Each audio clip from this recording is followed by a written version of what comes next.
All this stuff tells us about ourselves. That's where you leave a lot of tears. I look at this collection as being a people's collection. This is a sacred trust. Dear Vietnam soldier, thank you for all you did for our country and risking your lives.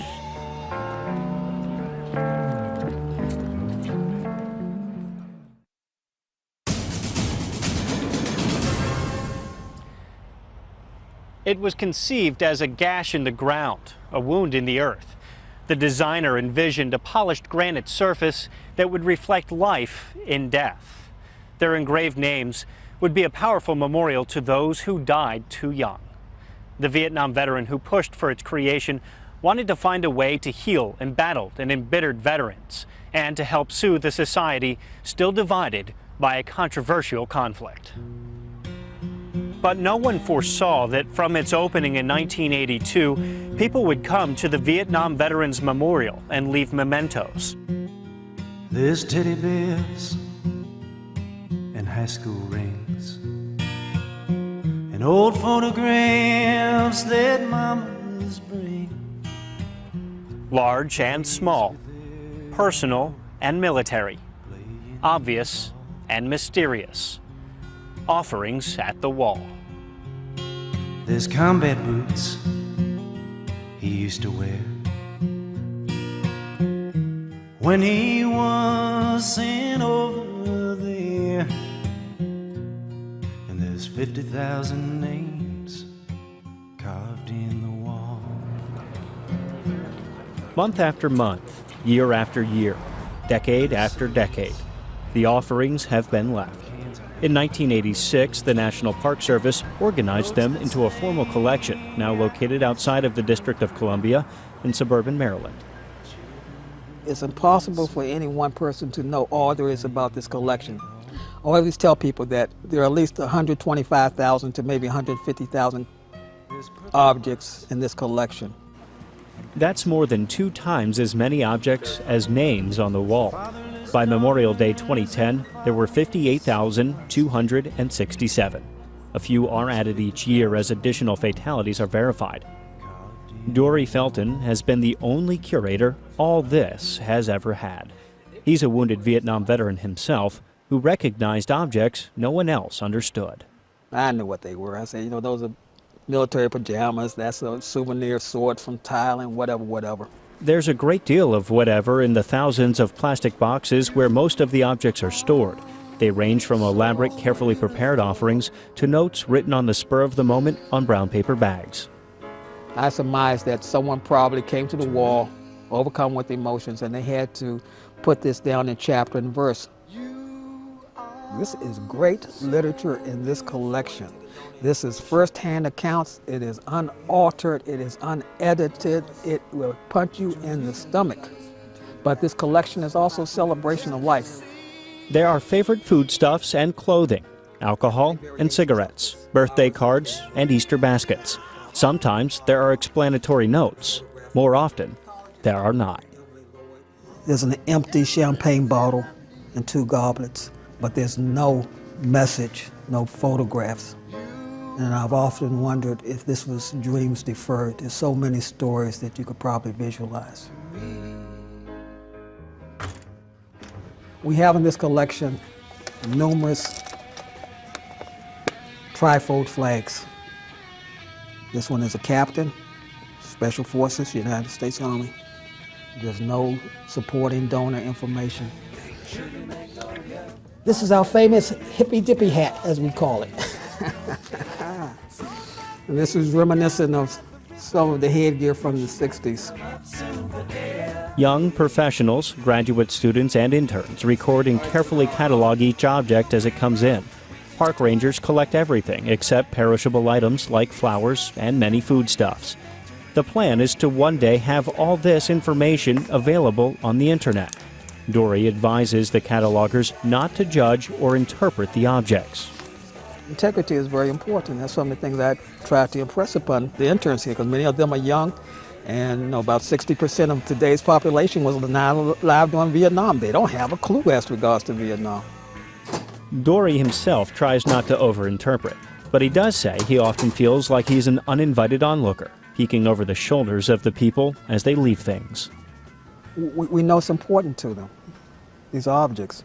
In a way, it's a sense of vulnerability they are displaying. So we're coming behind them and we're looking at these boxes. And you know, we ask questions amongst us. I wonder what this is for, what that's for. Yeah.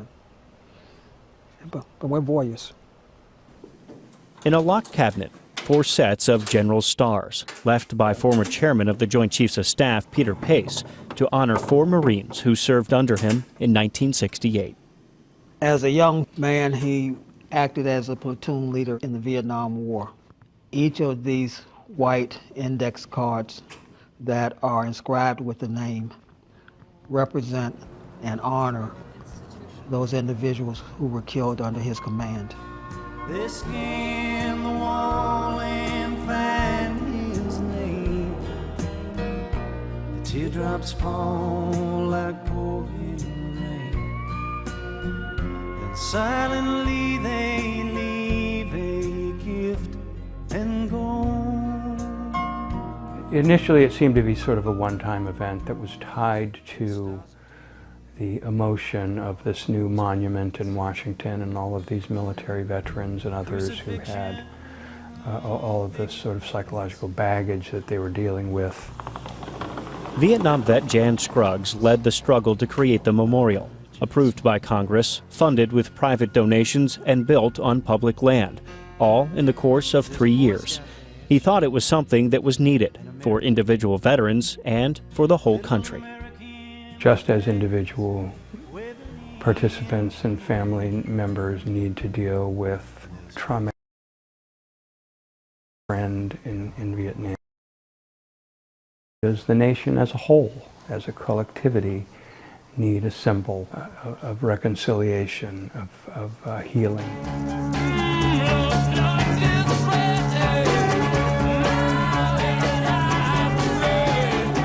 As opposition to the Vietnam War rose in the country, the homecoming was tough for most returning vets, sometimes downright hostile, even if they only came home for leave. I made the mistake of going to a place where people my age would hang out at that time in uniform. And it was a bad experience. People really were angry at the military veterans of the war for being a part of the military. Betty Jo Kiefer, who was growing up at the end of the Vietnam years, has 3 sons who have deployed.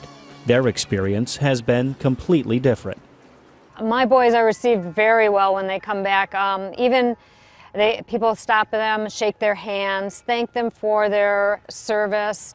It's just a totally different world for my sons when they come home, especially when they're in uniform. Some believe that recent appreciation for service is due in part to the existence of the Vietnam Veterans Memorial, that the wall has had genuine healing power for the country. It was not a memorial to glorify war. It's not a memorial of any kind other than to honor the soldiers. Tony Fasolo attended the dedication ceremony in 1982.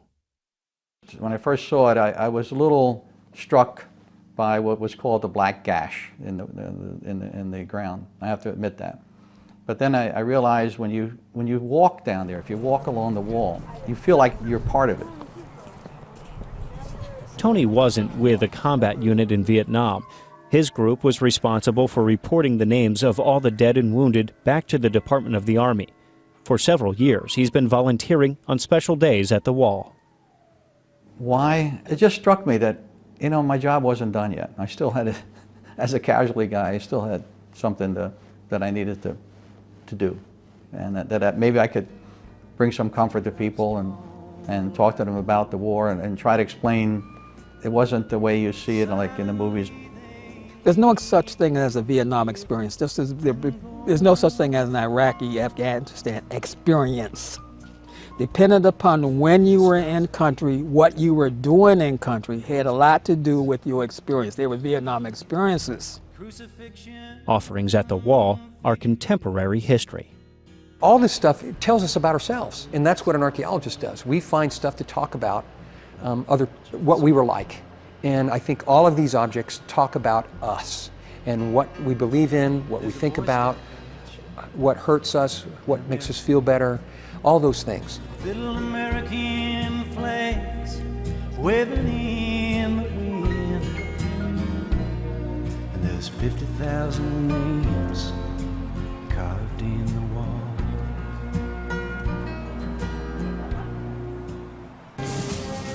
The seat is for our brothers and sisters on the wall when they come home.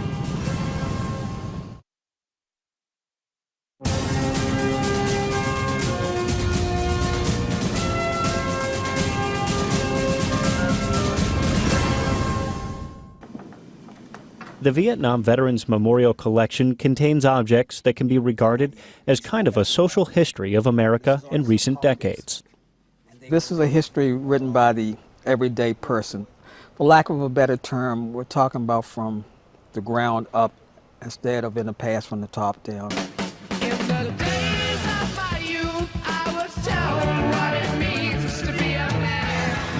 Bob Hogman Thompson is one of the notable authors of that rewrite of social history. When he returned to Wisconsin from Vietnam, he became a biker, joined the Hell's Henchmen Motorcycle Club. He was a member for a handful of years, but kept riding afterward. He forgot about Vietnam, or tried to. It was a hard transition for everybody.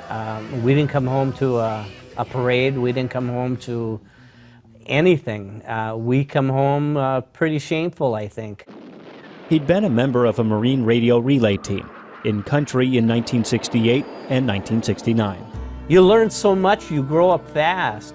Like, let's say your buddy gets shot, well, you take the time to make sure he's gotten to a place where he can be taken care of. But you don't have time to sit around and moan too much about what's fair, what's not fair. He got shot. Thank God I didn't. It was moving out the next day, going somewhere else, doing something. When the Vietnam Veterans Memorial opened in 1982, he didn't think much about it. It was just another thing from Washington, D.C., trying to make the vets feel better and stuff like that. I didn't read too much about it. What happened in 1968 when I came back, I forgot it. I wanted nothing to do with it. Then he decided to participate in the annual Rolling Thunder Run.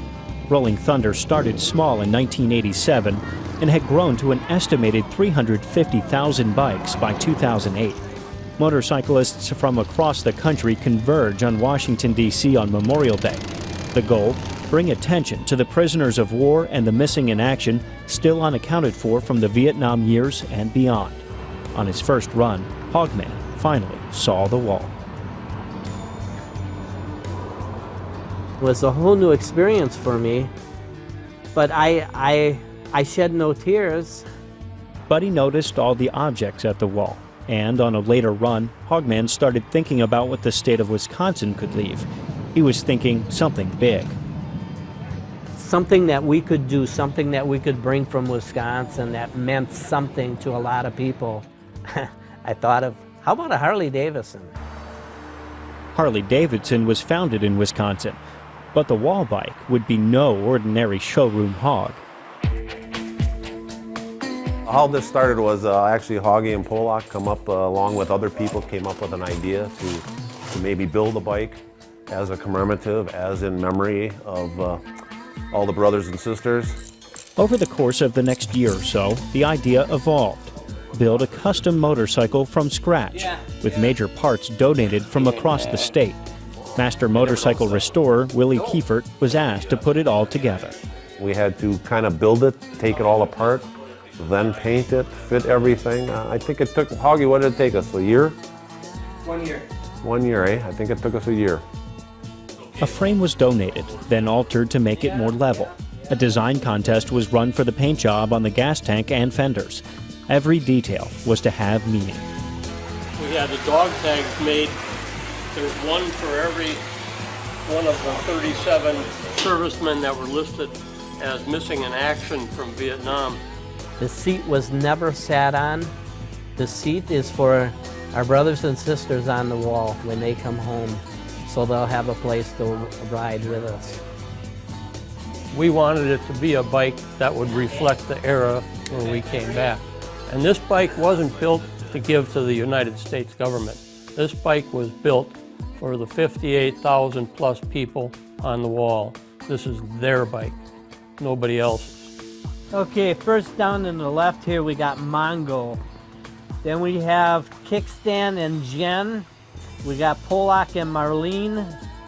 Deb and Shooter. The bike was left at the wall as part of Rolling Thunder Weekend in 1995, an offering the Park Service at first didn't know how to accept. But Hogman and his group helped transport it to the warehouse. We took it over there, and it's been sitting there, and they've been watching it ever since. They're doing a good job over there. Thank you so much. It's become one of the stars of the collection, shown all over the country when museums mount exhibits of wall offerings. It always travels with a plaque commemorating all the people who contributed to its creation. We just are all part of it. It has been my pleasure.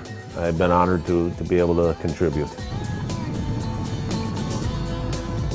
In the spring of 2010, the VFW posted a $1 million bond so the Park Service would let Hogman bring the bike back to Wisconsin to restore it to its original condition. New tires, a repaint job, and careful touch-ups of small dings and details. What year does that quarter say? The bike was shown at a Vietnam Veterans Homecoming observance in Wisconsin, then returned to the collection over Memorial Day weekend. The Park Service might be holding on to it, but it belongs to the guys on the wall, our buddies that didn't come back from Vietnam. This is their bike. Anytime we're out for a ride, they're riding right next to us on this. Hogman lives in the vicinity of Holy Hill, a monastery and church that can be seen for miles, a Wisconsin landmark. On a roadside scale, Hogman's place is a shrine to Vietnam vets and to POW MIAs. People leave offerings in his yard all the time. He's grown to appreciate the national monument hundreds of miles away that inspired the idea of public offerings. It's definitely a healing process that you go through at the wall. That's where you leave your heart, that's where you leave your thoughts, that's where you leave a lot of tears, and nothing wrong with that.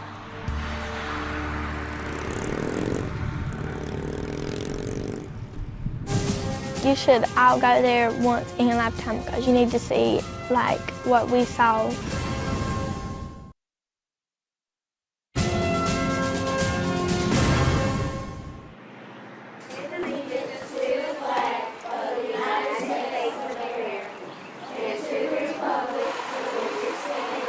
Since 1996, fifth graders at South Scotland Elementary School have been making an annual bus trip to Washington, D.C.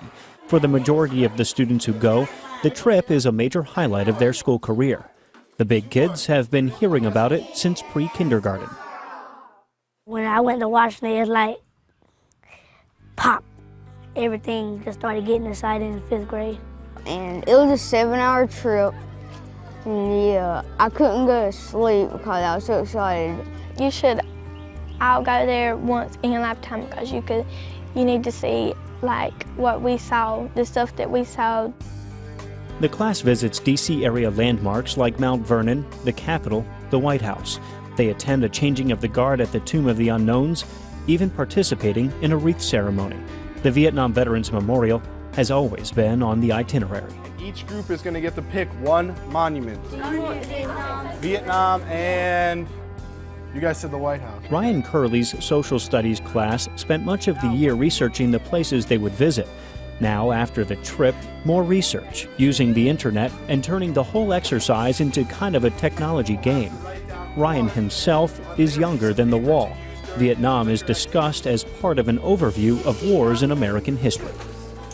After we talk about Vietnam and after we talk about the military and things of that nature, I actually let the kids discuss what they think. What is the military? What is going over into fighting in another country, maybe for a cause you don't even understand? What is that? And then they talk about it, and that leads us to writing a letter. And I think that's what opens up lets the kids try to connect with the person they're writing to and not just make it about themselves. The letter I wrote it, and I thanked them for fighting in the war for us because that was a very brave thing to do. I asked them, I said, I have a person in my family that is in the war in Iraq now, and I know that they don't get to come home very often and see their people. And I know back then that y'all had no choice to go over there, and y'all never knew when y'all was going to get shot. I wrote, Dear Vietnam soldier, trooper, thank you for all you did for our country and risking your lives to save the United States. The letter writing and the trip started under social studies teacher Shirley Royals, now retired. When her classes researched the places to visit on the very first trip, the students saw pictures of mementos left at the wall.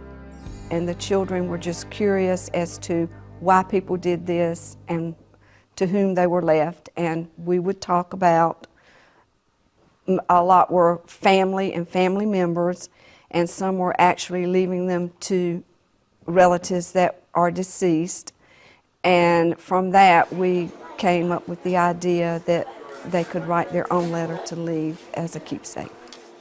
Teachers and students alike come back touched by the act of placing the letters at the wall and actually seeing the memorial. There was a lot of emotions just walking past the wall, like sadness and a lot of stuff. They're very calm because they know what it represents, and they're just walking and like just running their hands down the wall too as they go, and then looking at some of the names. A lot of them walk up to the wall and they want to touch it and feel it, and I don't know if that's just their concrete way of saying this is actually a real thing. These are real people that were alive at one time and now they're gone or not here, or they don't know what happened to them. Well, I thought, well, that's a lot of soldiers, and, well, I felt bad because all of them soldiers lost their life or they got lost. I was amazed because I didn't know that many people had fought and died in the war. The children choose whether to leave their letters along the wall or put them in a container at the apex. My grandpa, he fought in the Vietnam War. And when we put it down, I almost was gonna cry because when he had died 2 months ago, and remembering him was actually sad. The names of 9 men from Laurinburg are engraved. I have a list of the local people that are deceased and their names are on the wall, and I always try to place one of the letters close to that location. Dear Tyler, my wife and I. In 2010, a response. Richard Vastias, a Vietnam veteran and retired school teacher from Pennsylvania, picked up Tyler Bird's letter, read it, and wrote back. You and your classmates have done a wonderful thing to write to us, old-timers. Tyler's one of the handful of military kids in South Scotland. His father is deployed to Iraq. I included the Army because my dad's in the Army, and I just thought that'd be interesting if somebody got to read it. And I talked about their freedom because I wanted to thank you about freedom. Richard Vastias flew Marine helicopters in 1965 and 66, but he didn't spend many words on his Vietnam service. Instead, he asked Tyler about himself. Do you like music? Do you play a sport? Do you like a sport? Tell me a specific player you like off that team. The letter was written in cursive, which is no longer taught at South Scotland, so Tyler at first had a hard time reading it. Given the choice of taking it home or first reading it in school, he picked social studies class. And I read it to them, and another teacher then took it in her reading class, and they read it to Tyler's reading class, and they just had a ball with it. They were so excited, and I think every child really hopes now they get a letter back. And Tyler hopes he has a pen pal. Yeah, I was happy when I got it because I didn't think I was going to get wrote back. And yeah, I'm happy I got to get wrote back because now I can just send him a letter, he sent me a letter back. An underground education center will be built near the Vietnam Veterans Memorial for new 5th graders from Laurinburg and other future visitors. It will display a selection of the Park Service collection. The offerings continue to come at the wall. It has become a bridge between Vietnam vets and those who opposed the conflict. And it's really gone beyond that, and it's become an educational device for people who have no recollection of Vietnam. Half of the people who visit the memorial are literally younger than the memorial. They're younger than age 25. I mean, forget the Vietnam War. That's even longer. the South Scotland Elementary School letters will wind up at the warehouse in Maryland, where they'll be stored away for researchers and museum curators down the road, along with items like this perfectly good guitar missing one string that showed up with no explanation. So again, the viewers, they contrive their own stories as to why it was left.